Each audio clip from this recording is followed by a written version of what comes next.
আমাদের সঙ্গেই রয়েছেন আমাদের সিনিয়র এইটা ময়ূখ রঞ্জন ঘোষ। ময়ূখ, মানে পালাবার তাহলে আর কোনো উপায় নেই, একের পর এক প্রশ্নবাণ ছুড়ে দেওয়া হচ্ছে সিবিআই আধিকারিকদের তরফ থেকে শাহজাহানকে, এবং সেই জায়গায় দুজন সিবিআই কলকাতায় দুজন অফিসারও রয়েছেন, একজন জয়েন্ট ডিরেক্টরের নেতৃত্বে জিজ্ঞাসাবাদ শুরু হয়েছে শেখ শাহজাহানকে। ময়ূখ,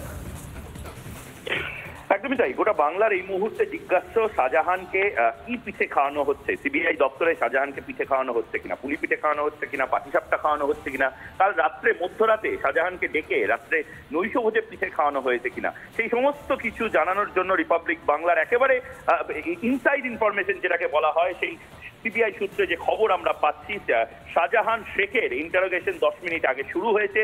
দুজন স্পেশাল অফিসার এসিবি অর্থাৎ অ্যান্টি কারাপশন ব্যুরোর ইউনিট যেটা সিবিআই এর রয়েছে, ইউনিট 1, তার গৌরব সিং বলে একজন অফিসার, তিনি সুপার, এবং তার পাশাপাশি উমেশ কুমার বলে আরেকজন অফিসার, দুজনেই সুপার, তারা ইনকোয়ারি করছেন, এবং তার পাশাপাশি তাদের মাথার উপরে রয়েছে একজন জয়েন্ট ডিরেক্টর একেবারে পুঙ্খানুপুঙ্খ ভিডিওগ্রাফির যে ডিটেল সেই সমস্ত কিছু নিচ্ছেন। শাহজাহান শেখকে কাল রাত্রে কোনো ইন্টারোগেশন করা হয়নি। শাহজাহান শেখ বারবার বলছিলেন তিনি নাকি অসুস্থ, কিন্তু শাহজাহান শেখকে চিকিৎসার জন্য চিকিৎসক আনা হয়, সেখানে চিকিৎসা করানো হয়, কোনো ধরনের কোনো অ্যাবনর্মালিটি শাহজাহান শেখের শরীরে পাওয়া যায়নি। কোনো ডিসকমফর্ট অনুভব করলে সেইটার জন্য আবার তাকে হাসপাতালে নিয়ে যাওয়ার ব্যবস্থা করা হয়, ইএসআই জোকাতে নিয়ে যাওয়া হয়, এসএসকেএমে নিয়ে যাওয়া হয়।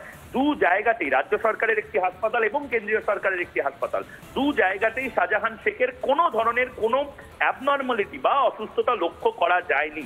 শাহজাহান শেখ কিন্তু বারবার বলছেন আমি অসুস্থ, আমি ভীষণ রকম অসুস্থ, এবং তিনি অসুস্থ হয়ে পড়ছেন। তার কারণ তার বডি ল্যাঙ্গুয়েজ। সালমান খান বড় বড় তারকাদের মতন যেভাবে হাঁটছিলেন মস্তানের মতন, সেই বডি ল্যাঙ্গুয়েজ কিন্তু বদলে গেছে, এবং অনেক কিছু হয়তো বেরিয়ে আসতে পারে আজ রাতেই। একেবারে শরীরে অঙ্গভঙ্গি অনেক বড় পরিবর্তন এসেছে ময়ূর, দেখতেই পাচ্ছি আমরা, এবং সেখানে যেভাবে একেবারে বলা যায় যে বুক উঁচিয়ে যেভাবে সোজা হাঁটছিলেন সেবারে গ্রেফতারের পর, এখন কিন্তু সেখানে শেখ শাহজাহানকে দেখা যাচ্ছে না। আর এই মুহূর্তে একটা বড় সড়ো প্রশ্ন, তাহলে কি এবার তিহার জেলায় যাচ্ছেন, তিহার যাত্রায় কি যাবেন শাহজাহান অনুব্রতর পর? সবচেয়ে বড় প্রশ্ন। অবশেষে সিবিআই কবজায় শাহজাহান, দীর্ঘ টালবাহানার পর অবশেষে শেখ শাহজাহানকে হাতে পেয়েছেন সিবিআই আধিকারিকরা। আপাতত সিবিআই হেফাজতে রয়েছেন শাহজাহান, এবং সেক্ষেত্রে আর ঠিক কোন কোন প্রশ্নের মুখোমুখি হতে হবে শাহজাহানকে আমরা বিস্তারিত জানবো অর্ণবের কাছ থেকে। অর্ণব, আমরা জানি যে কবজায় তো রয়েছে, কিন্তু একাধিক প্রশ্ন জানানো রয়েছে সিবিআই আধিকারিকদের, কি মনে হচ্ছে প্রশ্নমালা কি কি প্রশ্ন থাকতে পারে শাহজাহানের জন্য?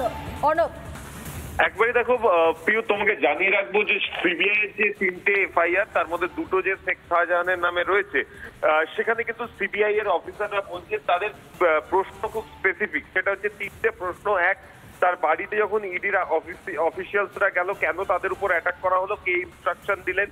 দ্বিতীয়ত হচ্ছে তিনি এই এতদিন ধরে যে লুকিয়েছিলেন, যাকে তিনি ইনস্ট্রাকশন দিচ্ছেন তার মাধ্যমে কি তিনি পালিয়ে বেরিয়েছিলেন, এবং সেই ব্যক্তিটিকে।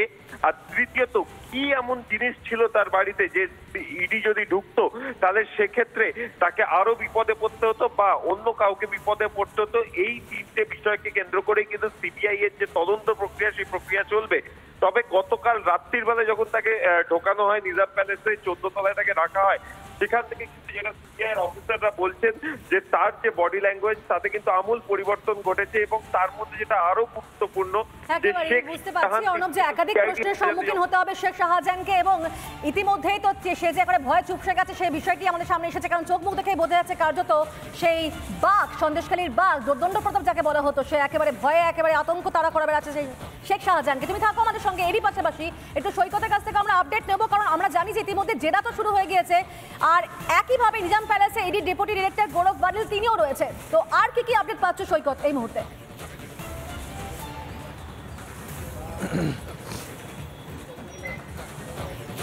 একদমই দেখো, সিবিআই এর তদন্তকারী আধিকারিকরা অন্তত শেখ শাহজাহানের কেসে যে দুটি এফআইআর জমা দিয়েছে বসিরহাট কোর্টে সিবিআই, সেই দুটি এফআইআর এর তদন্তকারী আধিকারিক যারা, তারা ইতিমধ্যেই পৌঁছে গেছেন, একজন ডিএসপি পদমর্যাদার, একজন ইন্সপেক্টর পদমর্যাদার। অন্যদিকে ইডির ডেপুটি ডিরেক্টর গৌরব ভারিল ইতিমধ্যে নিজাম প্যালেসে চলে এসেছেন। কিছুক্ষণ আগেই তিনি নিজাম প্যালেসে গিয়েছেন। মূলত সিবিআই এর আজকের যে শেখ শাহজাহানকে জেরা, সহকর্মী অর্ণব যে বিষয়টা বলছিল, 5 তারিখের যে ঘটনা, সেই 5 তারিখের ঘটনা নিয়েই কিন্তু জেরা করবে, কারণ রাজ্য পুলিশ ইতিমধ্যে তাকে গ্রেপ্তার করার পর আদালতে যে নথি, সেই নথিতে জানিয়েছিল যে শেখ শাহজাহান তাদের জেরায় স্বীকার করেছে যে সেই হামলার নির্দেশ সে দিয়েছিল। কেন দিয়েছিল এবং যে ইডি এবং সেন্ট্রাল ফোর্সেসের ওপর হামলার যে অর্ডার, সেই অর্ডার দেওয়ার পেছনে কি কারণ থাকতে পারে? তাহলে শেখ শাহজাহান কি কিছু লুকোতে চাইছিল, যেগুলো প্রকাশ্যে এলে সে নিজে, তার ঘনিষ্ঠরা এবং তার দল অত্যন্ত বিপদে পড়তে পারে? সেই বিষয়টা কি এবং কতদিন, এই যে 55 দিন সে বিভিন্ন জায়গায় লুকিয়েছিল, কাদের বাড়িতে ছিল, কার কার কাছে ছিল, কোথায় গিয়েছিল, ভিন রাজ্যে গিয়েছিল কিনা, সীমান্ত পেরিয়ে চলে গিয়েছিল কিনা, গোটা বিষয়টা জানার চেষ্টা করবেন। ইতিমধ্যে শেখ শাহজাহানের যে দুটি মোবাইল যেদিন 5 তারিখে সেই যে হামলার ঘটনার নির্দেশ দেওয়ার সময় যে দুটি মোবাইল ইউজ হয়েছিল, সেই মোবাইলগুলো সিআইডিও এখনো পর্যন্ত হাতে পায়নি, যতদিন তাদের কাস্টাডি ছিল সিবিআইও হাতে পায়নি। সেই দুটি মোবাইলের খোঁজ করবেন সিবিআই আধিকারিকরা এবং এই যে টোটাল ইন্টারোগেশন প্রসেস, এই ইন্টারোগেশনের প্রসেস যে বয়ান রেকর্ড হবে তার একটা কপি ইডি নিজেদের হাতে রাখতে পারে। তার কারণ ইডি এই কেসে শেখ শাহজাহানের বাড়িতে গিয়েছিল, সেটা নিজেদের কেস, অর্থাৎ ইডি রেশন দুর্নীতির কেসে শেখ শাহজাহানের বাড়িতে তল্লাশিতে গিয়েছিল। সেই জন্য সিবিআই ইন্টারোগেশনে আজকের কি তথ্য উঠে আসে, কি আউটকাম আসে, সেই দিকে ইডিরও নজর রয়েছে। সেই জন্য ইডির ডেপুটি ডিরেক্টর সকাল পারে সৈকতে যে ইডি অফিসারদের ঘেরাও করতে কে বলেছিলেন, সেটা কি শেখ শাহজাহান তিনি বলেছিলেন নাকি, বা হামলা চালাতে বলেছিলেন কিনা, বা বাইরে যখন গোলমাল হলো তখন তিনি কেন বাইরে বেরিয়ে এলেন না, আটকালেন না কেন, একই সঙ্গে তল্লাশি চালাতে না পেরে যখন ইডি চলে গেল তখন এতদিন শেখ শাহজাহান কোথায় গেল? সবচেয়ে বড় প্রশ্ন, শেখ শাহজাহান এতদিন ধরে কোথায় ছিলেন, কোথায় লুকিয়েছিলেন, কেন তার কোনো রকম নাগাল পাওয়া যাচ্ছিল না? একাধিক প্রশ্ন কিন্তু এই মুহূর্তে উঠছে এবং সেই প্রশ্নগুলো পরপর জোড়া করা হবে তাকে, শেখ শাহজাহানকে। আর ঠিক এই জায়গা থেকে কিন্তু আপনাদেরকে আরো বেশ কয়েকটা ইনফরমেশন দেবো যে এই যে শেখ শাহজাহানকে জিজ্ঞাসাবাদ শুরু করেছে সিবিআই আধিকারিকরা। আপনাদেরকে জানাবো শেখ শাহজাহানকে জিজ্ঞাসাবাদ শুরু করে দিয়েছে সিবিআই আধিকারিকরা এবং যে প্রশ্নমালাগুলো কথা বলছিলাম আপনাদেরকে, একাধিক প্রশ্ন এই মুহূর্তে উঠছে।